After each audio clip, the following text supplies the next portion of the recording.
Fala galera, eu sou o professor Tiago e sejam bem-vindos a mais uma videoaula aqui no canal. O tema dessa videoaula é o movimento circular uniforme. Mas o que vem a ser o conceito de movimento circular? Então, o movimento circular é aquele em que a trajetória dos pontos são circunferências. Esses movimentos eles merecem uma atenção muito especial porque eles têm uma grande importância prática, principalmente quando o movimento circular, for uniforme. Então, como exemplos, nós podemos citar os satélites na órbita da Terra e com uma boa aproximação, até mesmo a Lua realiza um movimento circular e uniforme em torno da Terra. E o mesmo também acontece com os pontos da Terra em que se deslocam ao redor do seu eixo de rotação. Bom, então, para a gente estudar o movimento circular, a gente precisa de ver alguns conceitos básicos sobre ângulos, né? Então, vamos ver agora as principais diferenças entre os movimentos retilíneos e os movimentos circular. Então, o estudo descritivo dos movimentos foi feito até aqui por meio das grandezas escalares espaço, velocidade escalar média instantânea e aceleração escalar média instantânea. A gente chama essas grandezas de lineares pois as suas definições provêm de uma forma direta ou indireta das medidas de comprimento, certo? Agora, quando a gente estuda os movimentos circulares, fica útil a gente acrescentar as definições das grandezas escalares angulares, isto é, grandezas escalares definidas também direta ou indiretamente a partir das medidas de ângulos, né? Então, olha aí, qual é a principal diferença do movimento retilíneo para o circular? O retilíneo, descrito por grandezas lineares, que vem aí do comprimento. E já o movimento circular é descrito por grandezas angulares, que vem aí dos ângulos. Então, ângulos, vamos conhecer suas duas unidades de medida, que é o grau e radiano.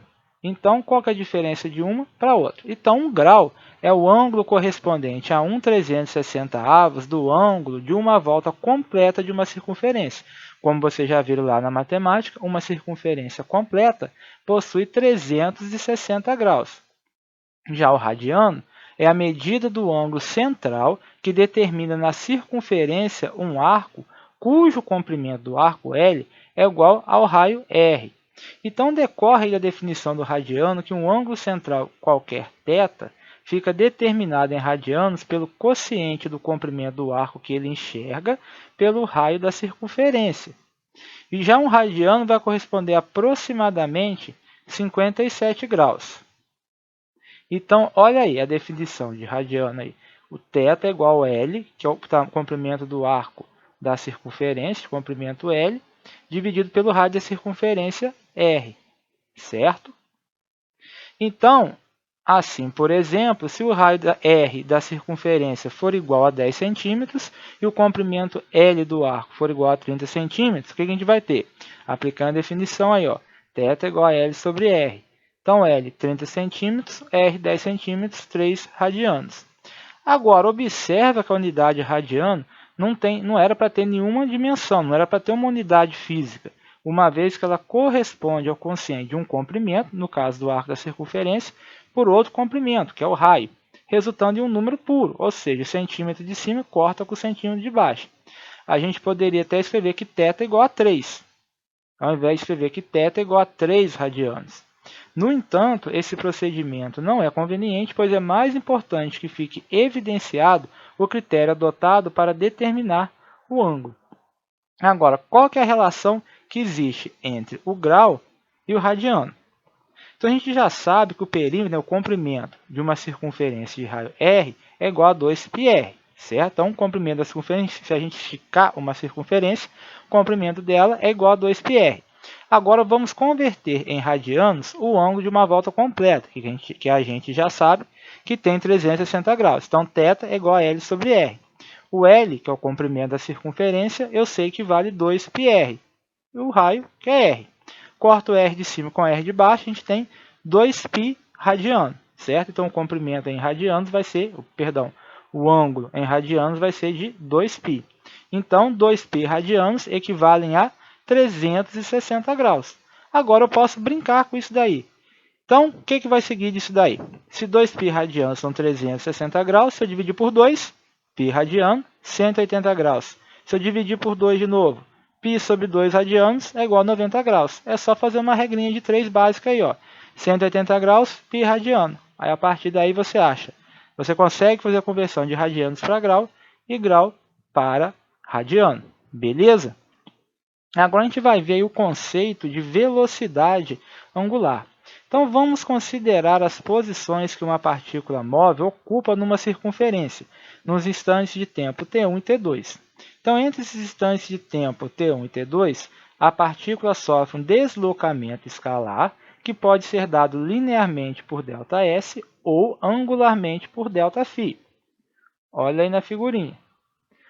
Não confunda o deslocamento escalar com o deslocamento angular. O deslocamento escalar é o tamanho do arco da circunferência. A gente mede da ms, é o comprimento. Já o deslocamento angular é o valor do ângulo. Esse valor é igual independentemente do ponto onde ela está aí na circunferência. Independe, perdão, do valor do raio, certo? Então, o quociente desse deslocamento angular ΔΦ pelo intervalo de tempo ΔT, em que ele ocorre, é a velocidade escalar média angular, que é o ômega-m, nesse intervalo. Então, quem que é a minha velocidade angular? Ômega-m é igual a ΔΦ sobre ΔT, o deslocamento angular dividido pelo intervalo de tempo.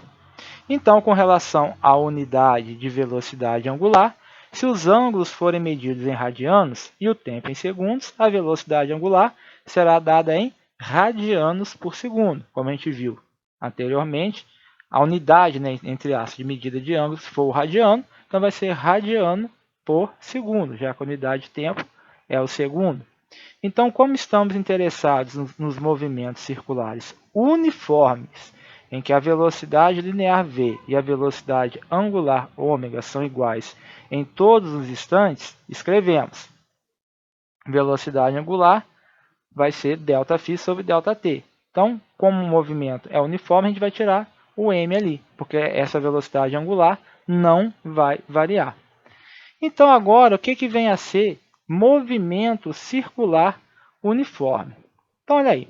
Uma partícula está em movimento circular uniforme, MCU, quando descreve uma trajetória circular percorrendo arcos de comprimentos ΔS iguais em iguais intervalos de tempo ΔT, quaisquer que sejam esses intervalos. Evidentemente, a partícula em movimento circular uniforme também varre ângulos ΔΦ iguais em intervalos de tempos iguais. Olha aí na figurinha. Então, em cada intervalo de tempo, ela vai percorrer uma trajetória circular e esses arcos de comprimento ΔS vão ser iguais para cada intervalo de tempo, bem como o deslocamento angular, o ΔΦ aí. Beleza? Então, portanto, movimento circular e uniforme, MCU, é todo movimento de trajetória circular em que a velocidade escalar linear ou angular é constante diferente de zero. Então, a velocidade linear ela é constante diferente de zero e a velocidade angular é constante e também diferente de zero. Ficou faltando aí diferente de zero, certo? Agora, qual que é a relação entre as velocidades escalares angular e a velocidade escalar linear no movimento circular uniforme? Como as duas velocidades aí se relacionam? Então, vamos agora relacionar a velocidade escalar angular ômega com a velocidade escalar linear v. Olha aí. A gente sabe, né, lá da cinemática, lá do comecinho do ano, que velocidade média é ΔS sobre ΔT, certo? Como ΔΦ é dado em radianos, então a gente sabe que a velocidade, o nosso ângulo ΔΦ é ΔS sobre R, é o comprimento do arco de circunferência dividido por R, certo?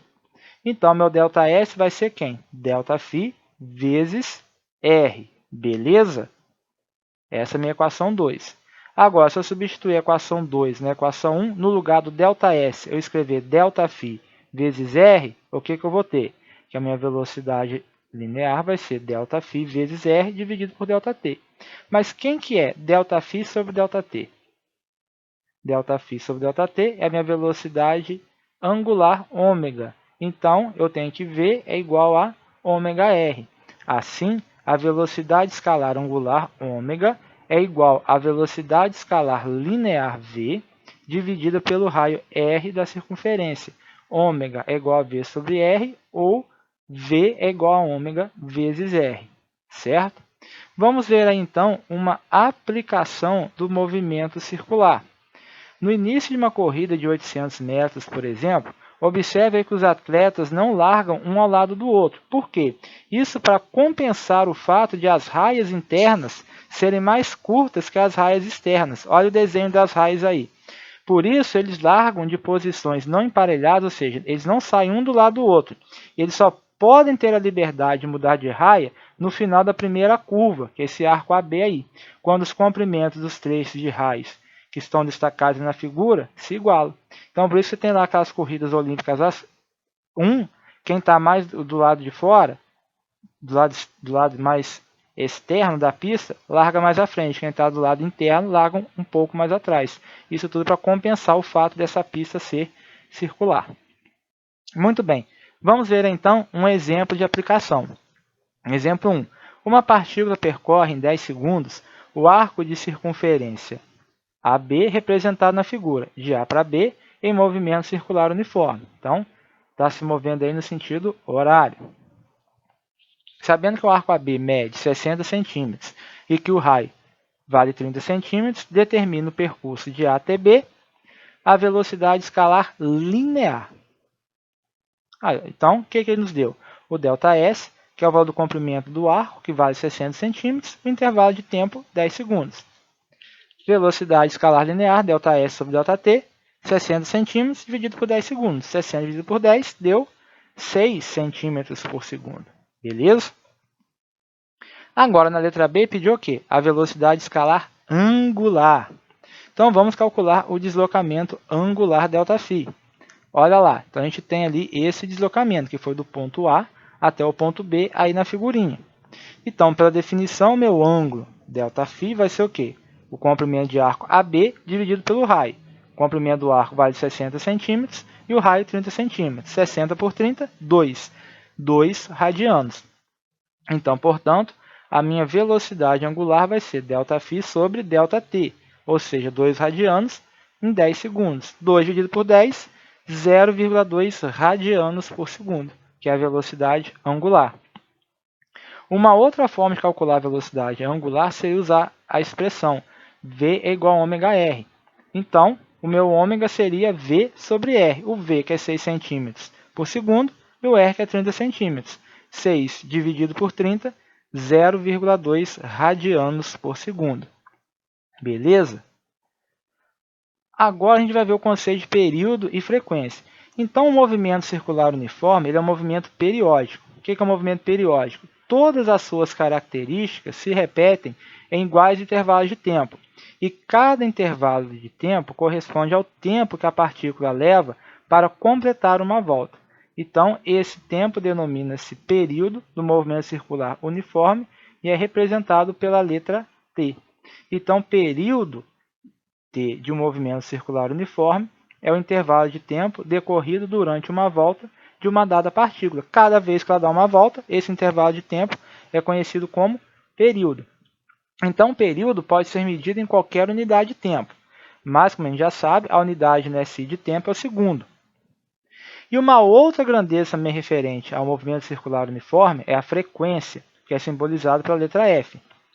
Suponha, por exemplo, que uma partícula complete uma volta a cada 0,1 segundo. Então, esse 0,1 segundo é o período do movimento. Então, quantas voltas ela completa na unidade de tempo? No caso, 1 segundo. Então, se a gente fizer esse cálculo, a gente percebe que ela completa 10 voltas por segundo. Então, dizemos então que essa é a sua frequência F. F é igual a 10 voltas por segundo. Então, observe aqui que a frequência. A frequência F do movimento circular e uniforme executado por uma partícula é o número de voltas que essa partícula efetua por unidade de tempo. Assim, se a partícula efetua n voltas durante o intervalo de tempo ΔT, a sua frequência é dada por frequência é igual ao número de voltas n dividido por ΔT, pelo intervalo de tempo. Agora, a frequência pode ser medida em voltas por segundo, rotações por segundo, RPS, rotações por minuto, RPM, e ciclos por segundo, entre outras formas aí. Porém, sempre que a unidade de frequência inclui o segundo, ela se denomina Hertz, representada pela Hz. que é a unidade dessa grandeza aí no SI. Então, assim nós temos que uma volta por segundo, que é igual a uma rotação por segundo, é igual a 1 Hz. O Hz é igual a 1 sobre segundo. Então, por isso que o segundo aí está a menos 1. Então, na prática, é muito comum medir a frequência em rotações por minuto. Então, para fazer as conversões entre as unidades de RPM e Hz, em rotação por segundo e Hz, a gente pode usar a seguinte relação aí. Então, 60 rotações por minuto quer dizer que são 60 rotações em 1 minuto. Então, ou seja, vão ser 60 rotações, 1 minuto, 60 segundos. Então, 60 rotações por minuto vai dar o quê? Uma rotação por segundo, que é igual a 1 Hz. Então, o Hz é igual a uma rotação por segundo. Então, quando o movimento circular tem uma frequência de 1 Hz, quer dizer que ele dá uma volta a cada segundo. Agora nós vamos ver uma relação muito importante, é a relação entre o período e a frequência. Então a gente tem aí a definição da frequência. Então, pela definição de frequência, nós temos que frequência é igual ao número de voltas dividido pelo intervalo de tempo necessário para efetuar essas n voltas. Agora, a gente pegar esse intervalo de tempo, ΔT, e fazer igual a um período, que é o T maiúsculo, a gente vai ter que n é igual a 1, ou seja, o corpo executa uma volta. Então, a gente sabe que o intervalo de tempo necessário para que o corpo dê uma volta é igual a um período, T maiúsculo. Então, o n vai ser uma volta e o intervalo de tempo ΔT vai ser igual a um período. Então, disso a gente tira o quê? Que frequência é igual a 1 sobre T, ou seja, o que nos leva a concluir que a frequência é o inverso do período. Agora a gente vai ver o conceito de velocidade angular no movimento circular uniforme. Então, olha aí, como já vimos, a velocidade escalar angular no movimento circular uniforme é dada por, então, a velocidade angular, ΔΦ sobre ΔT. Então, o que a gente vai fazer? Se a gente fizer o intervalo de tempo ΔT igual a um período t, nesse intervalo de tempo, a partícula vai completar uma volta e ΔΦ será igual a 2π radianos. Por quê? Então, em um período, intervalo de tempo necessário para executar uma volta, a partícula vai efetuar uma volta. Então, uma volta, quantos radianos vale? Vale 2π radianos. Então, se a gente substituir isso daí, ômega é igual a ΔΦ sobre ΔT, vai ser 2π sobre T. Mas quem que é 1 sobre T? 1 sobre T, o inverso do período, é a frequência. Então, a nossa velocidade angular ômega vai ser igual ao quê? A 2π vezes a frequência, certo? Agora, uma aplicação disso daí é o disco ou a polia em rotação uniforme. Então, olha aí, vamos considerar um disco ou uma polia em rotação uniforme em torno do eixo E. Então, olha aí. Observem aí que A e B são dois pontos quaisquer situados fora do eixo de rotação. Enquanto que o ponto A percorre o ΔSA, o ponto B vai percorrer, deslocamento escalar aí, ΔSB, sendo que ΔSA é menor que o ΔSB. E, portanto, a velocidade linear do A vai ser menor que a velocidade linear do B. Então, o deslocamento angular ΔΦ, entretanto, é igual para todos os pontos, tanto para o ponto A para o ponto B. O deslocamento angular eles vão percorrer o mesmo ângulo aí, tanto A quanto B. Porém, o deslocamento escalar ΔSA é bem maior que o deslocamento escalar ΔSB. Então, a gente pode dizer que a velocidade angular do ponto A é igual à velocidade angular do ponto B. Então, se as duas velocidades angulares são iguais, então a frequência de A é igual à frequência de B e o período de A é igual ao período de B. Então, note aí que tanto em um disco como em uma polia, a velocidade angular ômega é igual para todos os pontos que giram. Por isso, podemos dizer que a velocidade angular do disco todo ou da polia toda é igual ao ômega. Agora, a gente vai ver o acoplamento de polias e rodas dentadas, porque as polias podem ser acopladas por meio de correias ou por contato direto, de modo que uma polia rodando pode fazer a outra rodar também. Então, da mesma forma, as rodas dentadas podem ser acopladas por contato direto, como acontece, por exemplo, na caixa de câmbio de um automóvel, ou por meio de correntes, como que acontece aí na bicicleta. Então, observe aí que na figura a seguir, ela representa duas polias de raios RA e RB, que rodam no mesmo sentido. as duas acopladas por uma correia que não desliza sobre elas. Então, olha aí, a gente tem aí a polia de raio RA, outra polia de raio RB, rodando no mesmo sentido. Então, aqui os pontos A e B estão nas periferias das polias. Enquanto o A se desloca ΔSA, o B vai se deslocar ΔSB. Então, como a gente já sabe, aí, ΔSA é igual a ΔSB, a gente tem que as velocidades escalares lineares VA é igual a VB, ou seja, se os deslocamentos escalares são iguais, então as velocidades escalares lineares também vão ser iguais. Agora, observe aí nessa figura que, ao contrário da situação que a gente falou, as duas polias ou rodas dentadas que estiverem em movimento contrário, o que vai acontecer? A gente tem também os pontos A e B que também vão estar nas periferias da polia. Enquanto que o A se desloca o ΔSA, o B também vai deslocar um ΔSB. A gente vai supor que não há escorregamento das regiões de contato, então cada ponto da periferia de uma polia faz um contato único com um único ponto da periferia da outra polia. Novamente, independente se eles estão acoplados por uma polia, onde elas vão girar no mesmo sentido, ou uma está em contato com a outra, onde cada uma gira num sentido diferente, a gente sempre vai ter que os dois deslocamentos escalares são os mesmos. Então, como ΔSA é igual a ΔSB, a gente sabe que a velocidade linear A é igual a velocidade linear B. Então, nessas duas situações, o que nós temos? A nossa velocidade não é ômega-r, então a minha velocidade em A vai ser ômega-a sobre RA. E a minha velocidade B, ômega-b vezes RB. Mas o que eu sei disso daí? Ômega é igual a 2πf, então eu vou substituir o ômega-a por 2πfA e o ômega-b por 2πfb. Então, o que eu vou ter? Corta 2π com 2π, frequência de A vezes o raio de A é igual a frequência de B vezes o raio de B. Beleza? Então, nós acabamos aí o conteúdo. Então, agora nós vamos aplicar isso daí em mais dois exemplos, para vocês copiarem no caderno e entregar junto com a atividade. Beleza? Então, questão 2 aí caiu no pisme. O eixo de um motor gira a 1.800 rotações por minuto e com uma polia de 2,5 cm de raio presa ao eixo, movimenta, através de uma correia, uma outra polia de 15 cm de raio. Qual a frequência de rotação da polia de raio maior? Então, o que ele me deu? Que a frequência 1, 1.800 rotações por minuto. Raio 1, 2,5 cm. Frequência 2 é o que ele quer saber. E o raio 2, 15 centímetros.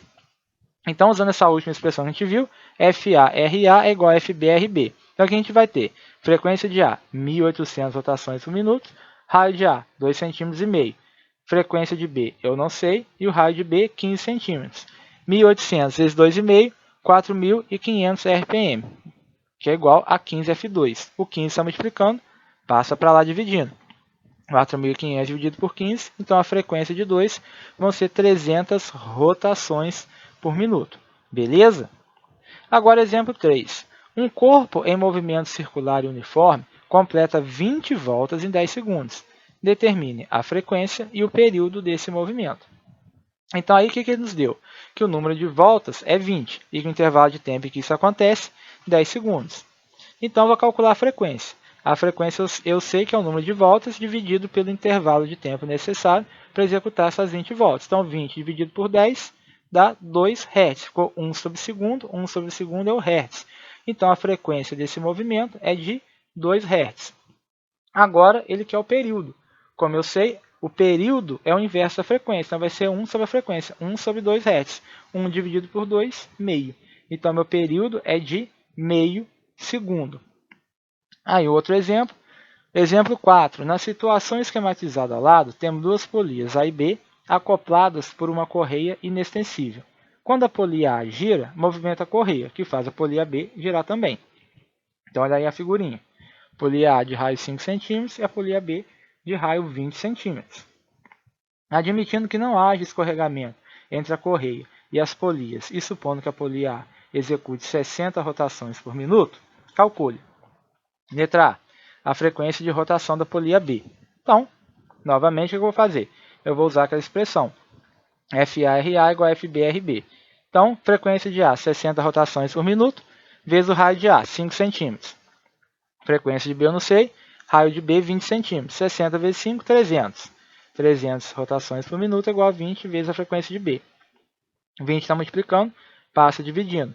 300 dividido por 20, então frequência de B, 15 rotações por minuto. Agora, na letra B, o que a gente vai fazer? A gente vai calcular a velocidade linear de um ponto qualquer da correia. E aí pediu para usar π como sendo 3,1, certo? Então, vamos lá. A gente sabe que V é igual a ômega-r, e ômega é igual a 2π vezes a frequência. Então, o que nós vamos ter? Vamos substituir. Então, V vai ser 2πf vezes o raio. Então, só substituir aí os valores dados. 2 vezes o π, 3,1. A frequência, que a gente sabe, 15 sobre 60. Por quê? Que vai ser aí esse 15 sobre 60. A gente sabe que vai executar 15 rotações em 1 minuto. Certo? Que a gente achou lá no resultado anterior. Vezes o raio, que é 0,20. Multiplicando aí 2 vezes 3,1, 6,2. 15 dividido por 60, 0,25 vezes 0,20. Multiplicando tudo aí, eu vou ter que a minha velocidade, vai ser 0,31 metros por segundo, ou 31 centímetros por segundo. Muito bem, encerramos aqui mais uma videoaula. Agora façam aí as atividades propostas e até a próxima aula, pessoal.